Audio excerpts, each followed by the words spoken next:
আপনি কি জানেন, যদি আপনার কাছে এই মুহূর্তে 15 লাখ টাকা থাকে, তাহলে আপনি মাসে অনায়াসে 50 থেকে 70 হাজার টাকা নিয়মিত ইনকাম করতে পারবেন। চাকরি না, বিদেশ না, নিজের গাড়ি থেকেই। বাংলাদেশে একটা সমস্যা আছে যেটা খুবই কমন। টাকা আছে কিন্তু বিজনেস আইডিয়া নাই। আজ আমি এমন একটা ব্যবসার কথা বলবো যেটা নতুন না, রিস্কি না, কিন্তু ঠিকভাবে করলে স্টেডি ইনকাম দেয়। গাড়ি ভাড়া বা লজিস্টিক সার্ভিস। 15 লাখ টাকায় আপনি বাংলাদেশে কি কিনতে পারবেন? আসেন একটু দেখি।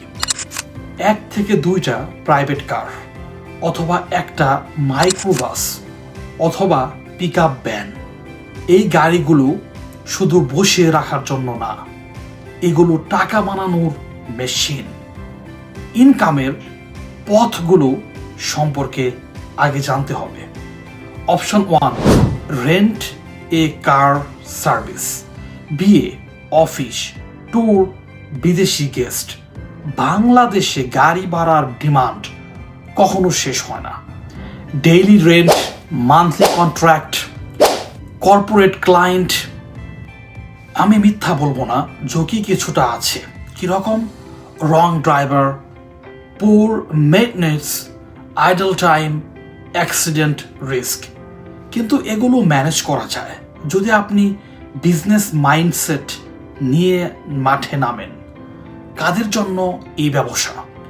এই ব্যবসা তাদের জন্য যারা চাকরির পাশাপাশি কিছু করতে চায়, যারা বিদেশ যেতে পারছে না, যারা স্টেডি ইনকাম চায়, যারা ধীরে ধীরে গ্রো করতে চায়। শর্টকাট খোঁজা মানুষের জন্য না। বাংলাদেশে সমস্যা সুযোগের না, সমস্যা হলো আমরা ছোট ব্যবসাকে ছোট করে দেখি। একটা গাড়ি দিয়ে শুরু, কালকে হয়তো 5টা। আপনি যদি জানতে চান কোন গাড়ি নিলে লাভ বেশি বা কিভাবে শুরু করবেন, কমেন্টে লিখুন।